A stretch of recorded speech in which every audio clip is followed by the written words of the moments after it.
When I breathe in, I breathe in peace. When I breathe out, I'll breathe out love. When I breathe in, I'll breathe in peace. When I breathe out, I'll breathe out love. When I breathe in, I'll breathe in peace. When I breathe out, I'll breathe out love. Good morning and welcome to All People's Church, Unitarian Universalist. My name is Michael Zapata and I'm your co-celebrant this morning. In the pulpit with me this morning is Sarah Burrell Harrop. Sarah is our Director of Religious Education and the intern minister at the Texas Unitarian Universalist Justice Ministry. Guided by Unitarian Universalist principles, TXUUJM educates and organizes member congregations and partners with sympathetic organizations to advocate effectively for public policies that bend Texas towards justice. Sarah grew up UU in Houston, Texas, and has been engaged in congregational life in both Houston and in the Dallas-Fort Worth area in many capacities, as a religious educator, a social justice chair, and on board leadership.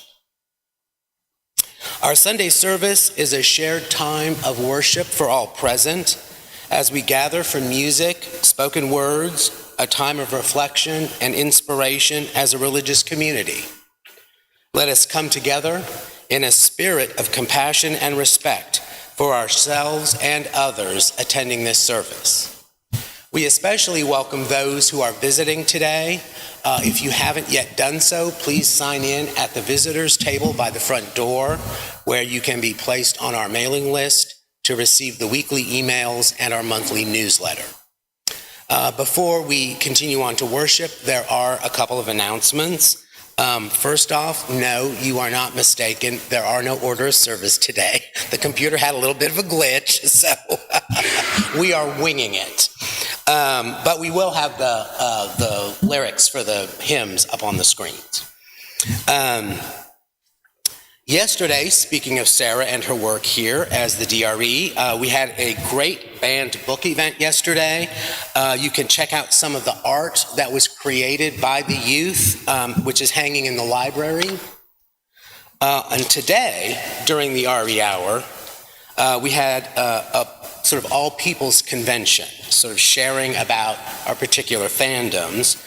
A lot of science fiction and a lot of not science fiction, but you can check out the artifacts in the tables in Coleman Hall after service. And then I believe Dan Sexton, El Presidente, has a brief announcement.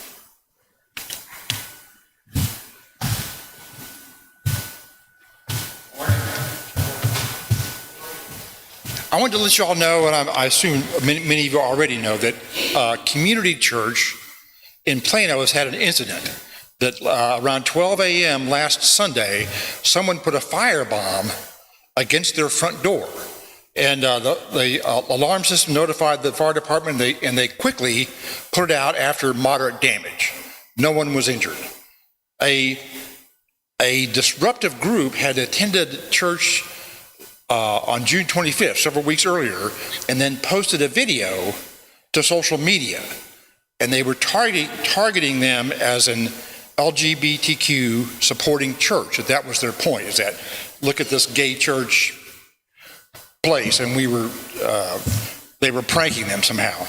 The police are looking into it, but and you can look at the Community UU Facebook page for more information. So a targeted attack against a sister church is very disturbing. We've put a donation jar out in the foyer so we can make donations as we can to help them with repair costs and kind of show our solidarity and support for them. So like I said, this is very disturbing. We want to show our support for Community UU Church. we need to be extra aware of for our safety and kind of review our safety procedures. We've had somebody vandalizing our AC system, and just to let you know, the board had just authorized Carl to buy security cameras and a doorbell cam, so we've received those, and those will be going in very soon. So that just happened to be, we were doing that for the AC, but now that we've got it, it's there for our general security. So, and also, Daniel Polk says NTEC is kind of looking this thing over, and that they will come out with sort of some recommendations, say for like a safety procedures and a safety checklist. Just want to let everybody know kind of what was going on that. So just remember, there's that donation jar out in the. Thank you, Dan. That's all our announcements, right? Yes. All right. Our call to worship this morning is a responsive reading. It's number 530 in your gray hymnal. So if you grab a hymnal and you can take a look at it. The way responsive readings work is that the congregation speaks the part that is in italics in a way that we have not done in the past. Michael and I are going to give you two voices for the parts that are in italics. Don't be confused by that. We just want to have some variety here. So your part is the part that's in italics. So I will go ahead and start. Out of the stars. So our part is, your part is the italics. We'll read, and then I'll read, and y'all will read, then Michael will read, and then y'all will read. That's how we work. Out of the stars in their flight, out of the dust of eternity, here have we come. Stardust and sunlight, mingling through time and through space. Out of the stars we have come, up from time. Out of the stars we have come. Time out of time, before time, in the vastness of space, Earth spun to orbit the sun. Earth with the thunder of mountains newborn, the boiling of seas. Earth warmed by sun, lit by sunlight. This is our home. Out of the stars we have come. Mystery, hidden in mystery, back through all time. Mystery, rising from rocks in the storm and the sea. Out of the stars, rising from rocks and the sea, kindled by sunlight on earth, arose life. Ponder this thing in your heart. Ponder with awe. Out of the sea to the land, out of the shallows came ferns. Out of the sea to the land, up from darkness to light, rising to walk and to fly, out of the sea trumpet life. Ponder this thing in your heart.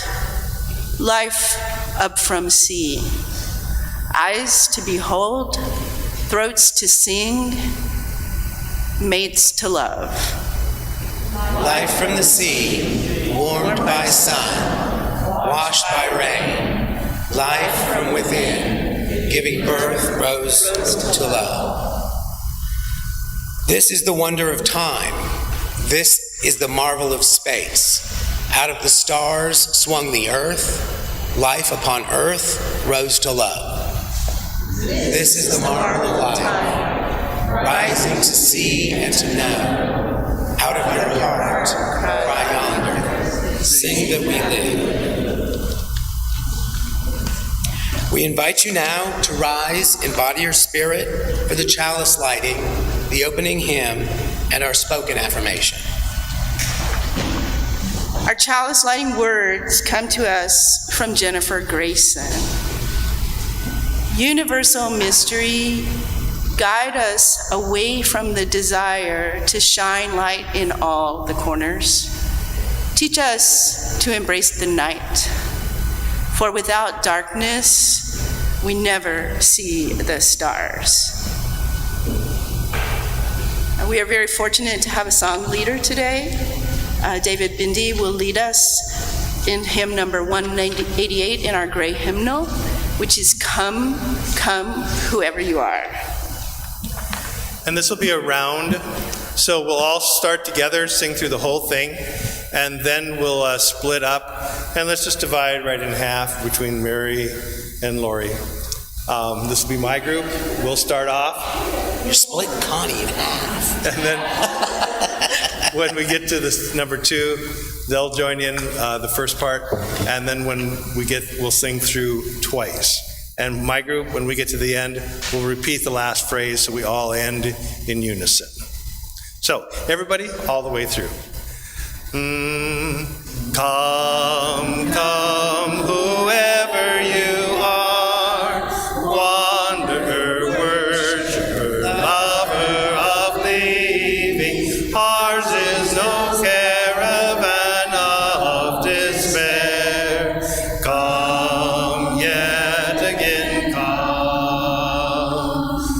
Come, come, whoever you are, wanderer, worshiper, lover of leaving. Ours is no caravan of escaping. Come, yet again come, despair. Come, come, whoever you are, wanderer, worshiper, lovers of leaving. Ours is no caravan of despair. Come, yet again come. Come, yet again come.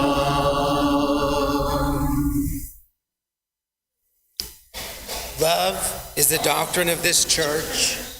The quest for truth is our sacrament, and service is our prayer. To dwell together in peace, to seek knowledge and freedom, to serve others in community, to the end that all souls shall grow into harmony with creation. Thus do we covenant with one another. I'm so excited to invite Joe Burnham to tell this story for all ages, and to invite the young and young at heart to join Joe on the Doctor Who station to hear our story.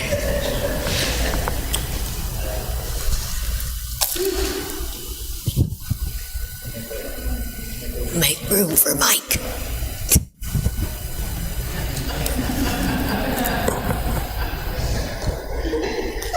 I love it. To boldly go, how Nichelle Nichols and Star Trek helped advance the civil rights movement. It was TV night, the best night, and I could hear the click, click, clicking of buttons as Dad searched for the right channel. As the sweet, syrupy goodness of red Kool-Aid splashed into my glass, I knew that the real treat was yet to come. Mom and Dad and I settled into place as the opening began, and I followed along out loud. Space, the final frontier. These are the voyagers of the Starship Enterprise. Its 5-year mission to explore strange new worlds, to seek out new life and new civilizations, to boldly go where no man has gone before. The show that was Star Trek, and we instantly fell under the spell of watching Captain James T. Kirk and his crew make peace and live in harmony with different life forms across the galaxy. But he wasn't the reason we watched. We watched to see Lieutenant Uhura perform her duties as the starship's communications officer. Lieutenant Uhura was played by Nichelle Nichols, and we burst with pride seeing someone who looked like us, standing as an equal to make the future better for everyone. This was important, not just to my family, but for all Black people. When Star Trek first appeared on TV, America swirled in a whirlpool of change. Dr. Martin Luther King Jr. and other civil rights leaders joined together to inspire people to march peacefully for equality, for the rights of black people. After Star Trek showed the possibilities of peace among life forms during primetime hours, the nightly news shows the real life suffering of the marchers endured because of racism. Attack dogs, fire hoses, jail. People watched as this happened to both children and adults just because of the color of their skin. Across the country in Hollywood, Nichelle was working to bring Uhura to life. In a time when black actresses played servants on television, Nichelle had the unique opportunity to work with the Star Trek creator Gene Roddenberry to create the character Uhura. Nichelle worked on Uhura's backstory, explaining how she became a communications officer, leading a team of specialists to solve difficult problems. Nichelle also helped to discover Uhura's name. It was derived from the word Uhuru, which means freedom in Swahili. For Nichelle, Uhura represented how she saw herself: strong, independent, and equal. Even as a little girl, Nichelle was confident. Her parents had taught Nichelle and her siblings that they could become whatever they wanted, and no one could tell them otherwise. They grew up in a home filled with books, music, and the love of art. But at the age of 7, Nichelle became very ill and spent a month in the hospital. When she finally began to recover, Nichelle's doctor told her that she needed to exercise to regain her strength. Her parents quickly enrolled her in ballet. But even with her talent, she was still reminded that racist people would always try to make black people feel like they were less than white people. Black people cannot dance ballet. Remembering what her parents taught her made Nichelle determined to prove that this way of thinking was wrong, and she did. Nichelle danced the ballet for very many years. As she grew older, her love of singing and dancing and performing brought dazzling opportunities. At 16, she toured with the legendary band leader, Duke Ellington. Later, she won a small role in a movie starring very many black celebrities. Soon, Nichelle became a rising star herself. And so when Star Trek began, she felt confident that she belonged wherever her talents took her. But Hollywood had other ideas. Working on the studio lot, Nichelle experienced the same painful reminders from her childhood. White people did not treat black people as equals, no matter how talented they were. Even the Star Trek character she had worked so hard to bring to life became less visible. Nichelle no longer felt strong or confident, and it seemed neither she nor her character would ever be seen as an important part or equal. She decided there was only one thing she could do. Head held high, she walked into the Star Trek producer's office and told him she was quitting the show. Nichelle, please think about it, he pleaded with her. But Nichelle had made up her mind. The next evening, Nichelle appeared at a fundraiser as a special guest. As her eager fans gathered around her, the event host approached her. "Nichelle, there is somebody here who would really like to meet you," the host explained. "He's a big fan of Star Trek, you, and Uhura." Turning around, Nichelle locked eyes with the fan. "Is this happening?" she thought to herself. "Is this really him?" And standing before her was Martin Luther King Jr. "Yes," he said, "I am that fan." Dr. King explained how Star Trek was the only show he and his wife allowed their children to stay up late to watch. The gravity of her decision now pulled Nichelle back to reality. "Thank you, Dr. King," she replied, "but I plan to leave Star Trek." Dr. King was shocked. "Don't you realize how important your character is?"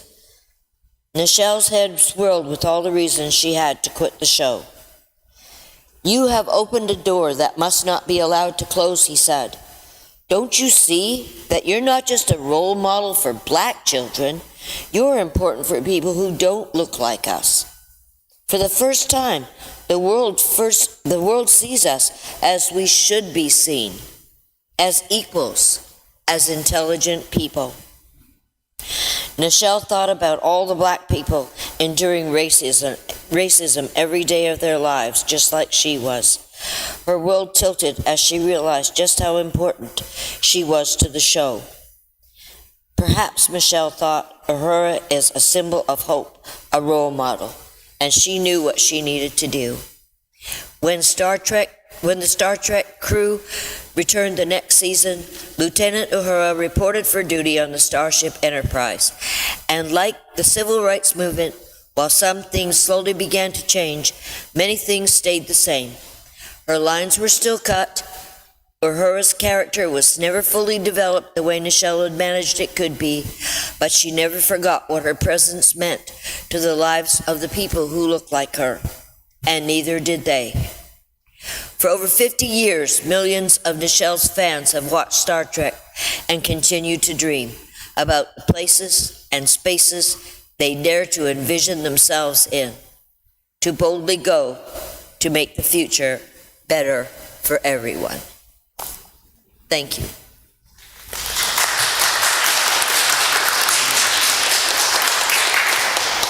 And now let's sing the children and larger children out. Girls, can you help me? As we leave this friendly place, love give light to every face. May the kindness which we learned light our hearts till we return. The purpose of the church is to encourage all who gather there to grow more generous in spirit and in action. This is the great end of all the world's faith traditions, to bring the human being closer to the divine by acts of creation and compassion. We now take an offering that allows us to exercise that all-important generosity of spirit, an offering that will support this self-supporting church and its many ministries. It is our custom to share the undesignated cash offerings that are collected each week, and we do this on a quarterly basis for a non-profit or charitable organization. Our current Share the Plate recipient is the Eastside Community Assistance Program. The gifts of the congregation will be most gratefully received. Will the ushers please come forward?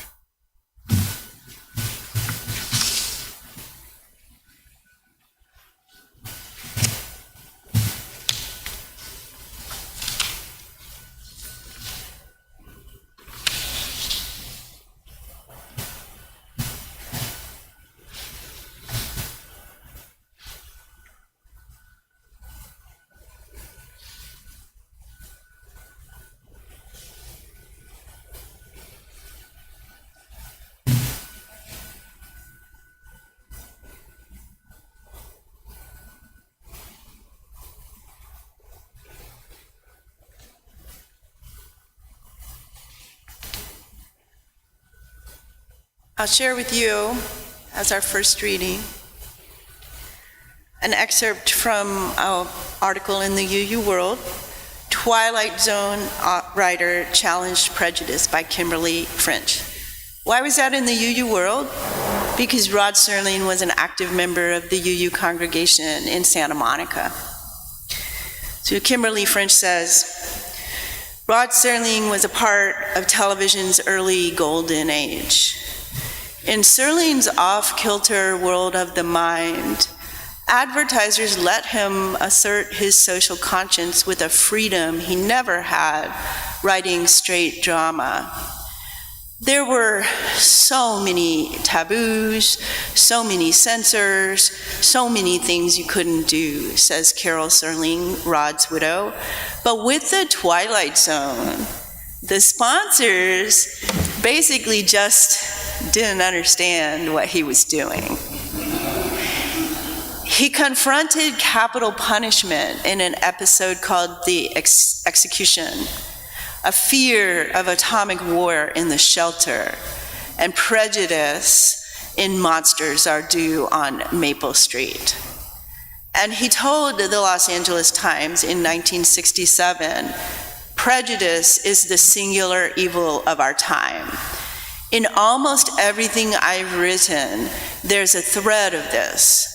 A man's seemingly palpable need to dislike someone other than himself. And here ends the reading.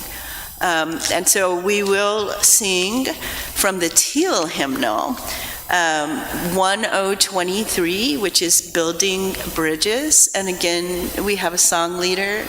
Thank you. And also thanks to Della Purdon, who helped with the round.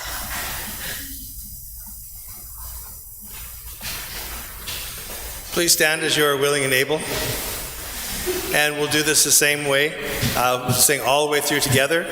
And then group number 1 will start off. And then when we get to number 2, group number 2 will start off. And then we'll sing the round twice. So it'll be a total of 3 times. Building bridges between war divisions. I reach out to you. Will you reach out to me?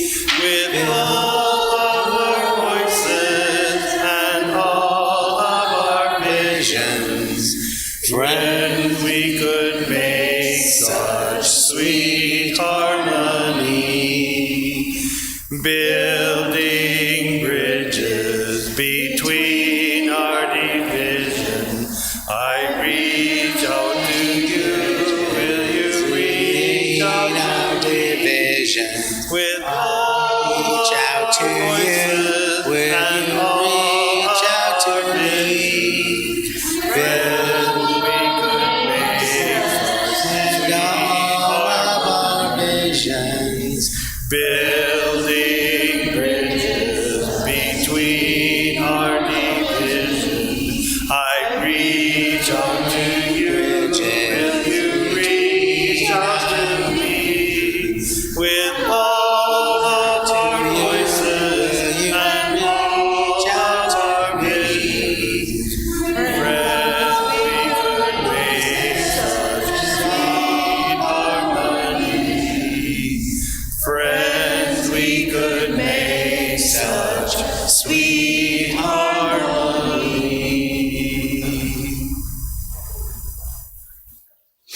At this time in our service, we pause to honor and give time and attention to those things most important to us. We gather here for healing and for peace in our hearts, to honor our time together with the shared stories and news from the congregation. Each week, there is a journal outside the entrance to the sanctuary where you can write a message of memory or hope before the service. And also at any time during our service, you are welcome to come forward and light a candle at our meditation chamber here. Today, from our Book of Memory and Hope, we include Christine Shatman has been admitted to Clemens Hospital at UT Southwestern in Dallas on Monday evening, following a day spent in the ER at Baylor All Saints in Fort Worth. A neurology team has been running a battery of tests, and Christine's condition has stabilized while she and Paul await a diagnosis and potential treatments. Christine continues to test positive for COVID, which she had developed prior to this. Paul has been with Christine during the day and is overnighting at a hospital, at a hotel near the hospital. Please also keep your brother Andy Johnson. This is from Joe. Please keep my brother Andy Johnson in your thoughts and prayers. This rehab one is. The rehab on his foot has been brutal, and he's having a hard time with that. As mentioned, Christine Shatman is in the hospital. I don't know if she's interested in taking calls. But I would check with Paul first before that. Let us open our minds and hearts to a place of quiet, to the silent prayer for the healing of pain and the soft, gentle coming of love.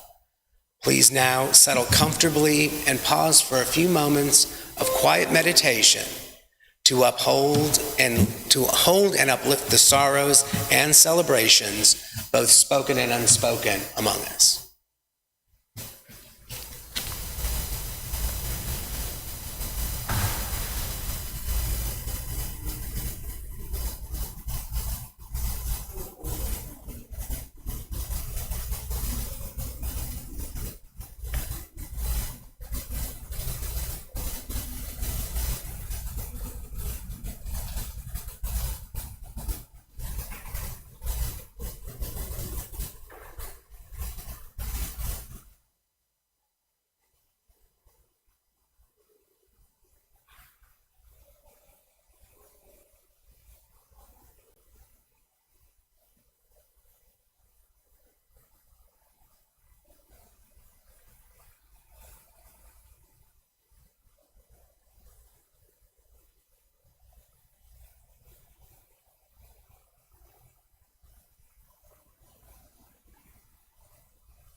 Our second reading is by Michael J. Straczynski.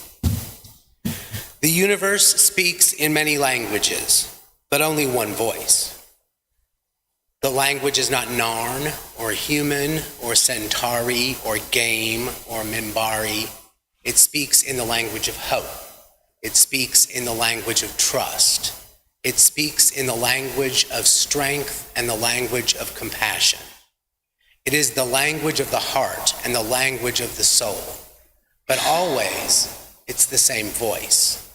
It is the voice of our ancestors speaking through us, and the voice of our inheritors waiting to be born. It is the small, still voice that says, we are one, no matter the blood, no matter the skin, no matter the world, no matter the star. We are one. No matter the pain, no matter the darkness, no matter the loss, no matter the fear, we are one.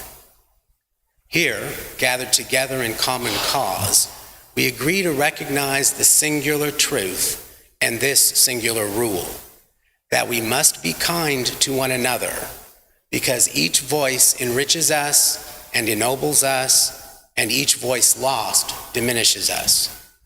We are the voice of the universe, the soul of creation, the fire that will light the way to a better future. We are the one. We are one.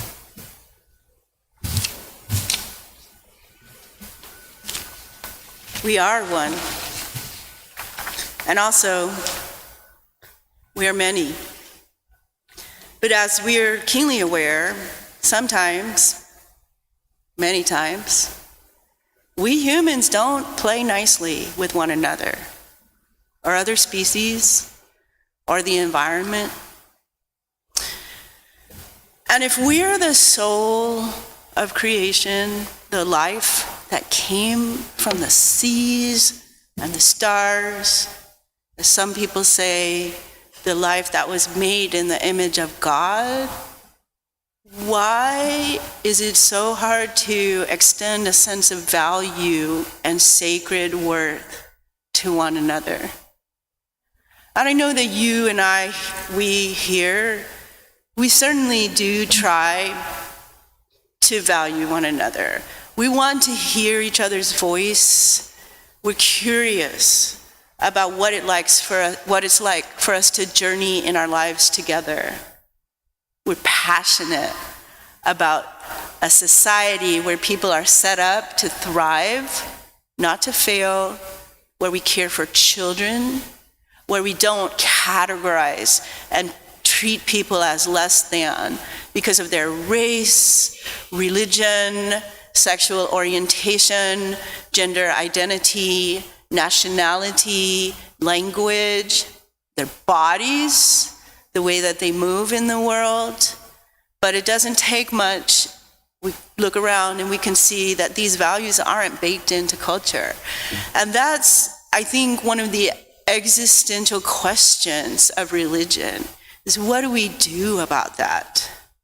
And I'd like to frame today's remarks with an idea from Latina UU minister Patricia Jimenez, who talks about a theology of liberation as having three aspects.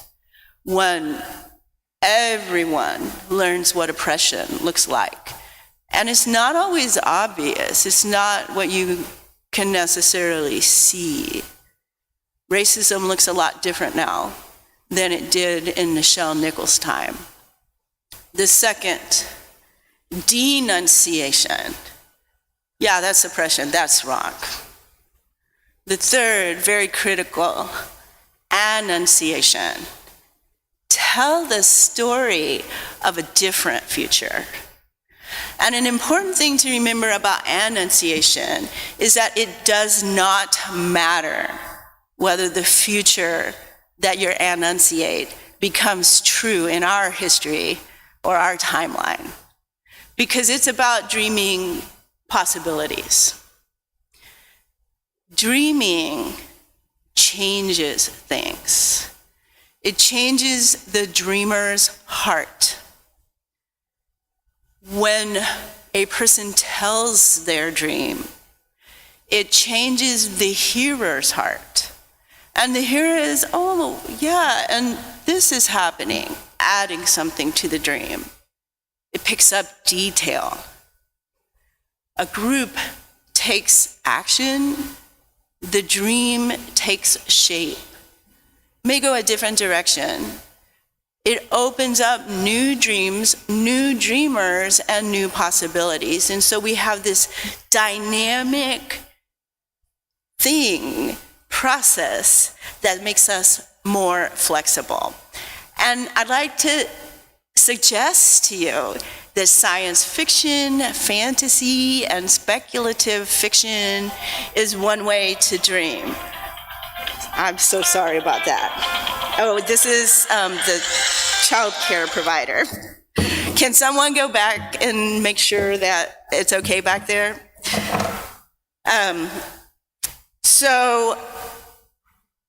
So we dream using fiction. I'm going to talk about several different pieces of fiction. We start with Gene Roddenberry's Star Trek. It hits TV sets in the mid-'60s. And as you've already heard, Nichelle Nichols broke ground as communications officer Nyota Uhura on the USS Enterprise. Now, poet Nikki Giovanni writes of her, of all the possible voices to send into space, the voice of the Black woman was chosen. The Black woman's voice sings the best notes of which earthlings are capable. Just think, every alien that the Enterprise encounters, who's the first person they hear? Who speaks for us? It's Uhura. She represents the whole Earth to the universe. And that's part of Gene Roddenberry's dream. Star Trek depicted a future, all right, it was cis, het, white male dominated. Okay, we can admit that. But it enunciated a different future in the midst of the Cold War. Remember that? There's a couple people here who remembers that. Gene Roddenberry said, we're gonna have a crew that has Americans and Russians crewing together. The crew is co-ed and multi-ethnic. The science officer is biracial. He's human and Vulcan. And he lifts up the importance of science and logic. What was the mission? To explore strange new worlds, to seek out new life and new civilization. It wasn't to conquer. And what about money in Star Trek? Do they even have it? We know they do, because Uhura buys a tribble with a little bit of money, but it's on the periphery. It's for baubles. They even have first contact ethics. They have the prime directive. They're not gonna interfere with other cultures. And it's kind of a foil. The antagonists in this series are the Klingons. And they, on the other hand, are feudal, they're hubristic, and aggressive. Sulu, yes, exactly, Sulu's on there too. See, like audience participation. We got everybody. We got Irish, we got Scottish. And so that's an interesting point. This is not in my sermon, but it's like different temperaments as well. So, anyway, back to the Klingons. You noticed that when the Star Trek universe expanded, because right, they had movies, and then all of a sudden there was the next generation, or as I like to call it, Pepsi Trek. Who was on the bridge? A Klingon, Worf. And he ultimately became security chief. And what's interesting is the story of why. Roddenberry was getting static from fans and sci-fi writers. And so he wrote to the production company and he said, we're becoming too two-dimensional. We've got good guys versus bad guys. So we need to change that. And so that's sort of why all of a sudden we end up having Worf on the bridge. So what we have here are choices that reflect value judgments about the present and aspirations for the future. Some of them, reconciliation and harmony, gender equality after a fashion, valuing each individual for their contribution to the whole group, rejection of the colonialist project. They've got some kind of basic universal income thing going on there. And interestingly, religion is conspicuously absent. It's something aliens like Bajorans do. And that kind of continues in most of the iterations of the franchise. So we have this aspirational utopian view. It's not all roses. If you think of the early Klingons, it's definitely culturally appropriated and reeks of Orientalism. So we can critique the show, but it opens up space for conversation that we wouldn't otherwise have. For conversation that challenges and clarifies our values. gives us more information about other people's experiences, and gives us clarity about how we can do better in our own life. And remember I said it doesn't matter if what I dream comes to pass. Well, in this case, what we dreamed with Lieutenant Uhura did come to pass. Mae Jemison, who was herself really inspired by Uhura, became the first Black woman astronaut in the NASA program. And interestingly, Nichelle Nichols appeared in a film for NASA, because NASA came to her and said, can you help us recruit more women and people of color? And she said, is this a kind of a real thing, or is this like window dressing? Because I'm not gonna do window dressing. And it was real. Mae Jemison grew up in the 60s when the space program was a big deal. All the astronauts were white men. But Mae Jemison dreamed big because she saw the Enterprise. And when she was on the Space Shuttle Endeavour, she actually started each shift by saying, hailing frequencies open. In NASA, on the space station. She's the first real astronaut to have appeared on a Star Trek episode. LeVar Burton, Reading Rainbow, we all love him, invited her to appear on an episode of Pepsi Trek that he directed, because he was also Geordie LaForge on Star Trek The Next Generation. And so the Los Angeles Times calls Mae Jemison the Lieutenant Uhura of her generation. Young people are looking up to her as the image of what's possible.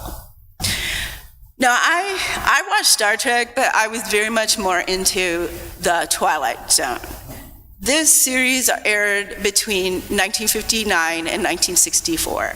And I would be just carried away into what the creator and narrator called another dimension, a dimension of sight, of sound, a dimension of mind, a land of both shadow and substance, of things and ideas.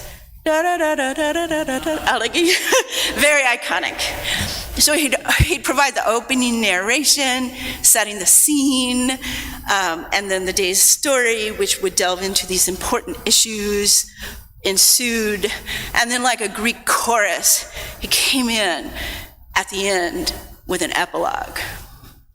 Kim Haysides writes, the narrator provides the voice of very real emotions, giving space and place to public fears, our naivete, the human condition, and our ability to harm ourselves and or others.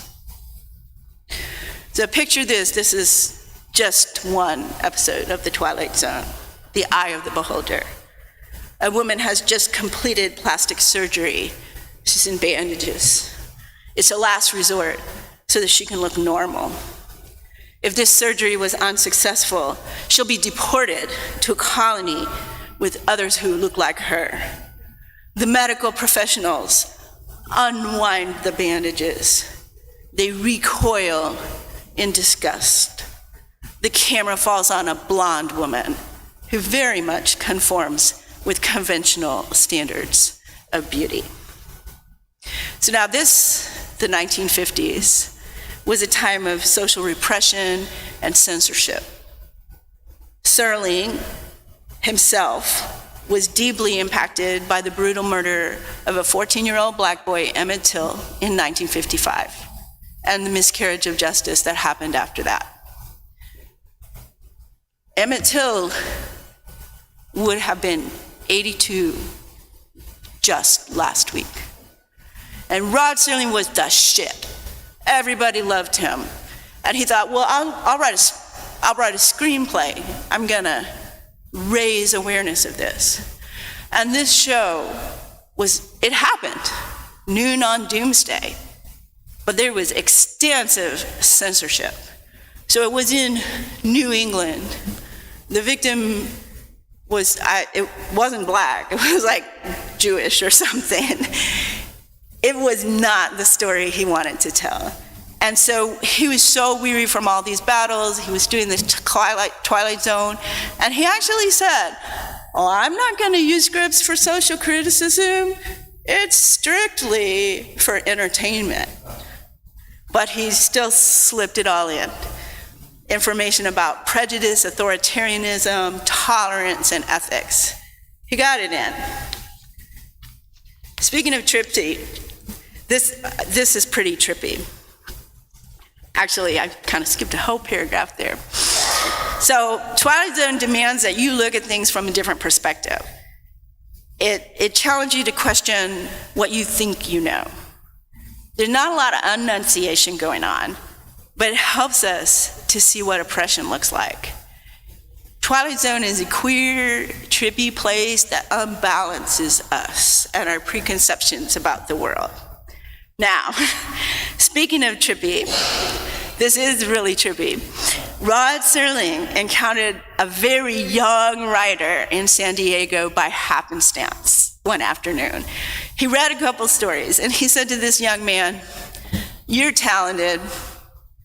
Never let them stop you from telling the story you want to tell." This young man was J. Michael Straczynski. Yes, it is trippy. He created the 1990 series Babylon 5, which had a 5-year story arc instead of a Monster of the Week. Unlike Star Trek, these characters have religions, practice them, and talk about their religions with each other. They have money problems, including a homeless population on the space station. So we have this kind of grittier view of the future, but we have multi-dimensional characters. Almost all of them do something that causes harm to others during this series. Some much worse than others. All of them later attempt to atone and repair the harm they did. And some are more successful than others. Our second reading comes from the voice of Jakar, whose story arc took him from an aggressive, bitter, and reactive former revolutionary to this empathetic, deeply grounded statesman who's actually a religious figure. So this show digs deep into themes of meaning, grief, hubris, authoritarianism, and redemption, while maintaining a sense of humor and play. Annunciation. We can have a world where we mitigate harm and we repair harm. I finally want to talk to you briefly about an amazing book, Parable of the Sower, from Octavia Butler. And this also explores the ability to heal in the face of harm. I don't have time to tell you what I would want to tell you about this book. I will tell you this. It's in a future where society has mostly broken down, and you have a young black woman who saves the world. Her name is Lauren. She's the narrator and the protagonist, and she, with some survivors of a kind of incursion into her community, go north. They gather other people that are survivors of this world, and they create a community and a religion that's based on we are many, we are one. So it's called Earthseed, and what happens is that anyone can speak, and everyone in the community can then speak back and question and challenge and extend. And so it's like that vision of we are many, we are one, we are together in our diversity, and they create a brand new way. So these are just a couple of examples about this operating in the space of dreams. And this is a game where we can lift mirrors to the world, depicting the story of what's happening and where we came from, where we can challenge and critique the world, and we can depict a new way of meaning. We can imagine what would it be like to do this, and what then, as we iteratively and joyfully reconstitute the world. And in the spirit of play, our closing hymn will be number 311 in your gray hymnal, Let It Be a Dance.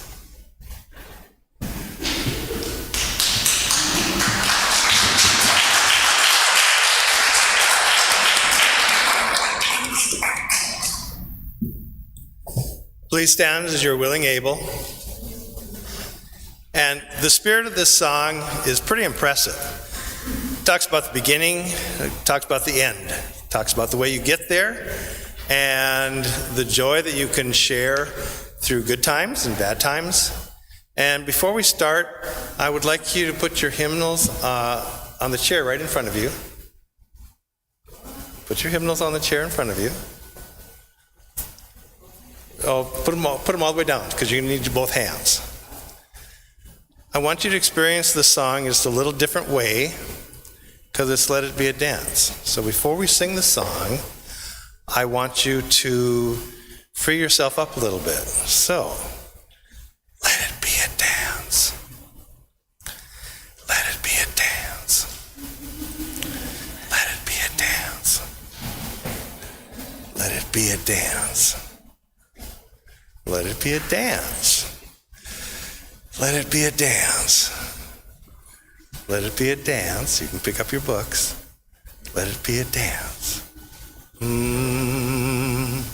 Let it be a dance we do.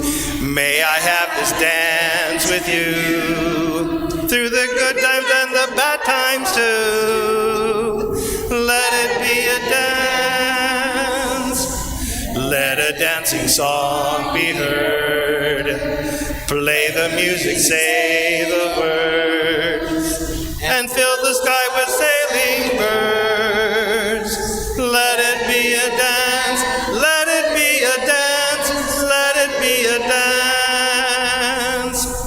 Learn to follow, learn to lead. Feel the rhythm, feel the need, and reap the harvest, plant the seed. Let it be a dance. Let it be a dance we do. May I have this dance with you through the good times and the bad times too. Let it be a dance. Let it turn and spin. Let the body learn to bend. And like a willow with the wind, let it be a dance, let it be a dance, let it be a dance. A child is born, the old must die. A time for joy, a time to cry. Take it as it passes by. Let it be a dance. Let it be a dance we do. May I have this dance with you through the good times and the bad times too. Let it be a dance. Morning star comes out at night. Without the dark there is no light. If nothing's wrong, then nothing's right. Let it be a dance, let it be a dance, let it be a dance. Let the sun shine, let it rain. Share the laughter, bear the pain. And round we go again. Let it be a dance. We'll keep dance in after. The chalice is now extinguished, but its light lives on in the minds and hearts and souls of each of you. Carry that flame with you as you leave this place and share it with those you know, with those you love, and most especially with those you have yet to meet. And I'm going to leave you with some words from astronaut Mae Jemison. She said, "Images show us possibilities. A lot of times fantasy is what gets us through to reality." And so we're moving now from our sacred time back into ordinary time. And I wish for you that you would dream expansively. May you explore infinite possibilities so that together we may build more realities, more equity, more justice, multiracial democracy, peace by peace. And that does conclude our service, and we welcome everyone to stay for coffee, refreshments, and conversation in the library to the rear of the sanctuary, to visit Coleman Hall to see the installations there, and go in peace.